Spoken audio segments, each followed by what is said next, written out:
Assalamualaikum warahmatullahi wabarakatuh. Nama saya Zerina Nuris dari PSPF 21D Universitas Negeri Medan. Materi kita dalam proses pendidikan ada kalanya terjadi beberapa kegiatan dan pengalaman yang diperoleh karena adanya interaksi peserta didik dengan lingkungannya. Kurikulum yang terkait dengan kegiatan ini dinamakan kurikulum tersembunyi atau hidden curriculum. Tampaknya jarang yang menyadari bahwa hidden curriculum itu sering atau justru lebih berpengaruh daripada intended curriculum. Istilah hidden curriculum ini menunjuk kepada segala sesuatu yang dapat berpengaruh di dalam berlangsungnya proses pengajaran dan pendidikan yang mungkin dapat meninggalkan atau mendorong bahkan melemahkan usaha pencapaian tujuan pendidikan. Dengan kata lain, hidden curriculum menunjuk pada praktek dan hasil pendidikan yang tidak diuraikan dalam kurikulum terprogram atau petunjuk kurikulum kebijakan lembaga pendidikan.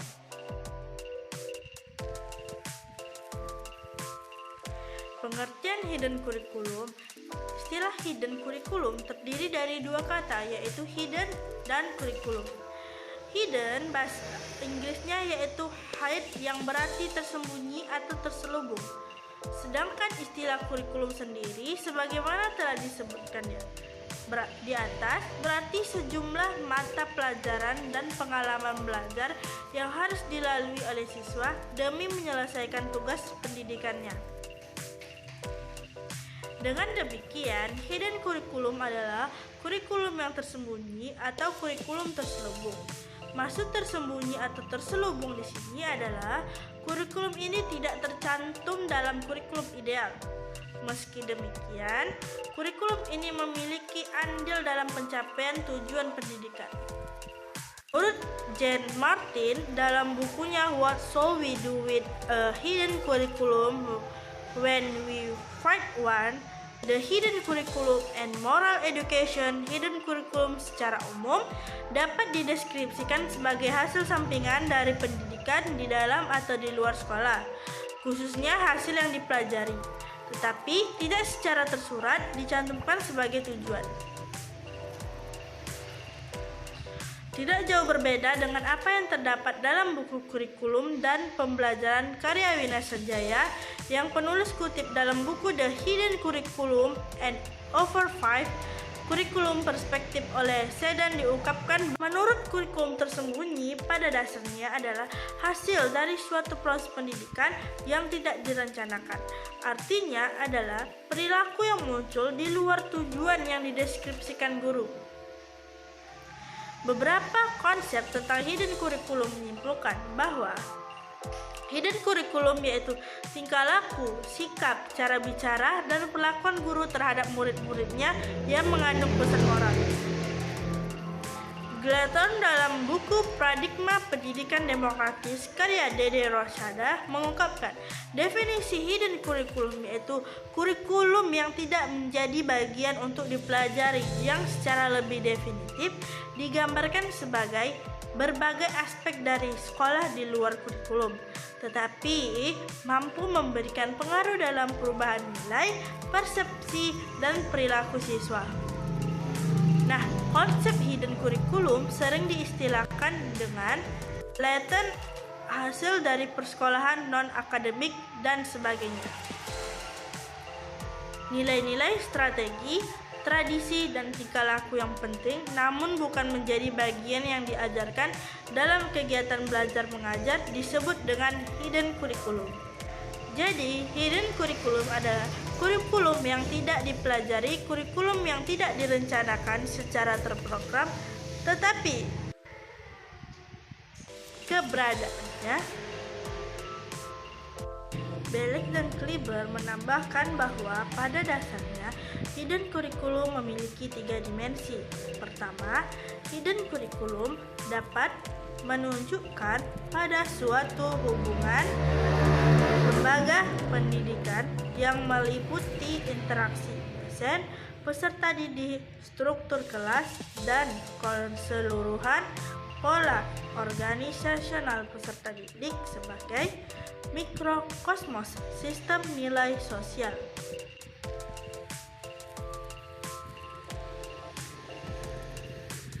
Kedua, hidden curriculum dapat menjelaskan sejumlah proses pelaksanaan di dalam atau di luar sekolah yang meliputi hal-hal yang memiliki nilai tambah sosialisasi dan pemeliharaan struktur kelas. Ketiga, hidden curriculum mencakup perbedaan tingkat kesenjangan intensionalitas tersembunyi dalam pendidikan.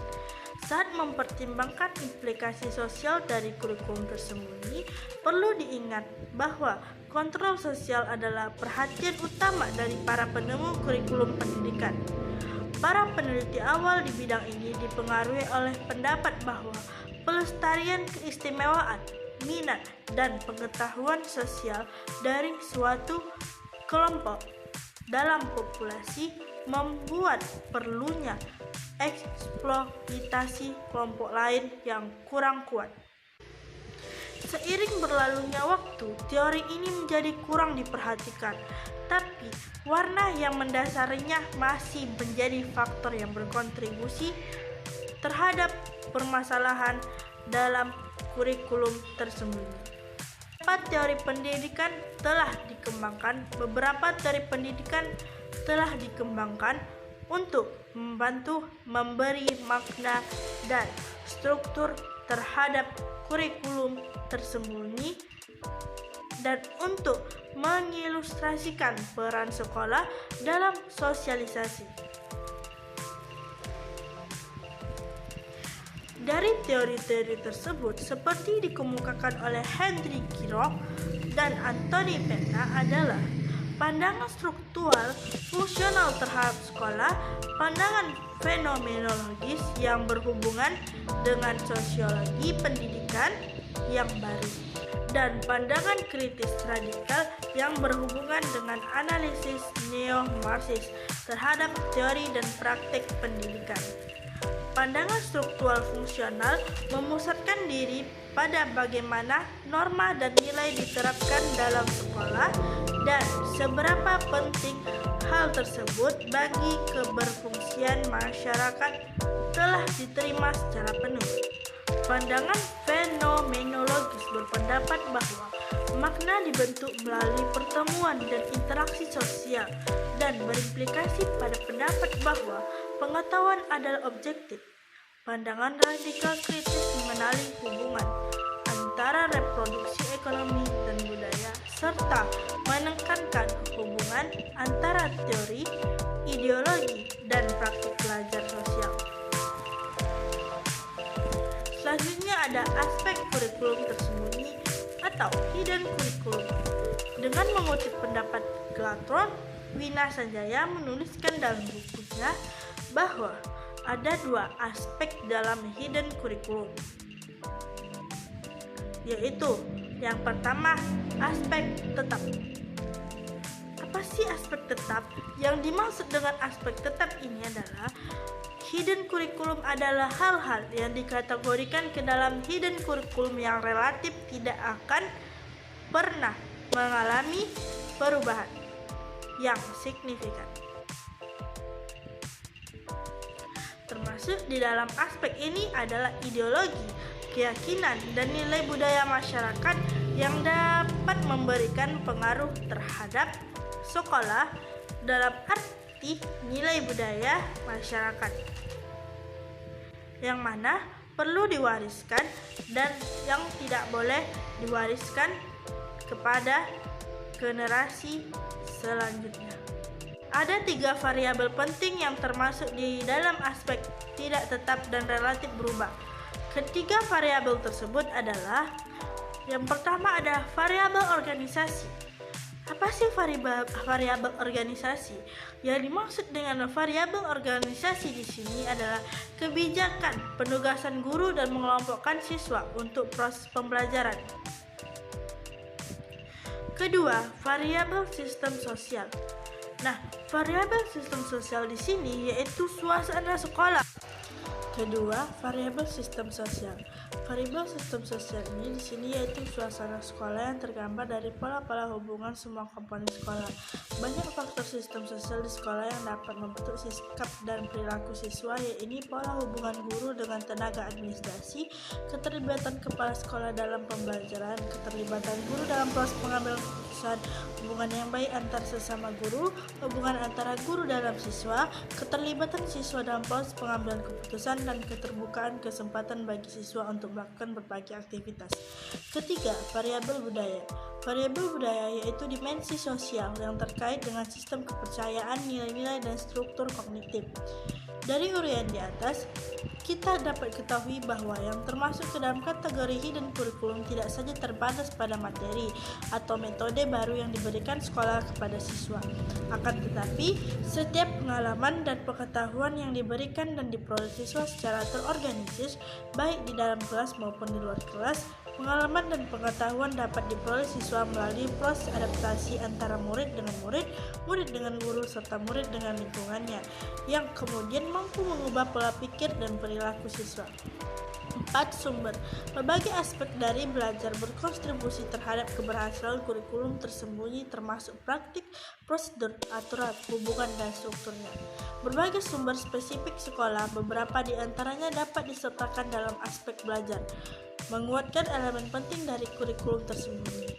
Sumber-sumber ini termasuk struktur sosial dari ruang kelas, latihan otoritas guru, aturan yang mengatur hubungan antara guru dan siswa, aktivitas belajar standar, penggunaan bahasa, buku teks, alat bantu audiovisual, berbagai perkakas, arsitektur, sistem pelacakan, dan prioritas kurikulum. Keragaman dan sumber ini menghasilkan perbedaan yang ditemukan saat membandingkan suatu kurikulum tersembunyi dihubungkan dengan berbagai kelas dan status sosial. Fungsi kurikulum tersembunyi. Walaupun kurikulum tersembunyi memiliki jumlah besar pengetahuan pada siswa, ketidaksamaan yang diakibatkan kesenjangan antar kelas dan status sosial sering menimbulkan konotasi negatif. Karena kurikulum tersembunyi dianggap sebagai suatu bentuk modal yang berhubungan dengan pendidikan, maka kurikulum tersebut menghasilkan ketidakefektifan sekolah ini sebagai hasil dari ketidakmerataan distribusinya. Sebagai cara dari kontrol sosial, kurikulum tersembunyi mempromosikan persetujuan terhadap nasib sosial tanpa meningkatkan penggunaan pertimbangan nasional dan reflektif. Kurikulum tersembunyi di pendidikan tinggi. Walaupun penelitian tentang kurikulum tersembunyi kebanyakan dipusatkan pada pendidikan dasar dan menengah, pendidikan tinggi juga merasakan dampak dari pengetahuan latin ini. Kurikulum tersembunyi dalam literatur. John Dewey mengeksplorasi kurikulum tersembunyi dalam penelitiannya di awal abad 20, khususnya dalam buku klasiknya Democracy and Education. Dewey melihat pola dan kecenderungan yang berkembang di sekolah yang menyadarkan diri pada perspektif pro-demokrasi. Karyanya tersebut segera dibantah oleh pembuat teori pendidikan, George Koch, dalam bukunya yang terbit pada tahun 1929, The School World on New Social Order, menantang pendapat Dewey. Sementara Dewey dan beberapa pembuat teori perkembangan anak lain seperti Jean Piaget, Erik Erikson, dan Maria Montessori mengemukakan hipotesis bahwa seorang melalui jalur tunggal dalam menuju kedewasaan. Koch mengungkapkan hakikat belajar yang reaktif, adaptif, dan multifase. Hakikat belajar demikian membuat banyak pendidik mengubah perspektif, praktik, dan penilaian mereka terhadap tampilan siswa ke arah khusus yang memengaruhi siswa dengan drastis. Pemeriksaan Koch diperluas oleh Carl Bird dengan kemudian Miles Horton saat ia membuat apa yang kemudian menjadi Highlander Folk School The Teenage First. Kurikulum tersembunyi juga dilaporkan pernah diungkap oleh Philip W. Jackson dalam bukunya Life in Classroom tahun 1968. Ia mengemukakan argumen pentingnya pemahaman pendidikan sebagai proses sosialisasi segera setelah tulisan Jackson itu terbit. Bertrand Sanders mempublikasikan buku The Hidden Curriculum yang mengajukan pertanyaan tentang mengapa siswa, bahkan atau terutama yang berbakat menjauhi pendidikan. Sanders menyokong pendapat bahwa kebanyakan konflik kampus dan kecemasan siswa disebabkan oleh sejumlah norma akademik dan sosial yang tidak dinyatakan yang menghalangi kemampuan siswa untuk berkembang secara mandiri atau berpikir secara kreatif. Kurikulum tersembunyi lebih jauh dieksplorasi oleh sejumlah pendidik, dimulai dengan buku Pedagogy of the Oppressed yang dipublikasikan tahun 1972 sampai akhir tahun 1990-an saat pendidik dari Brazil, Paulo Freire, yang mengeksplorasi berbagai dampak dari pengajaran terhadap siswa, sekolah, dan masyarakat secara menyeluruh. Eksplorasinya tersebut sejalan dengan yang dikemukakan oleh John Holt dan Ivan Illich yang masing-masing diidentifikasi sebagai pendidik radikal.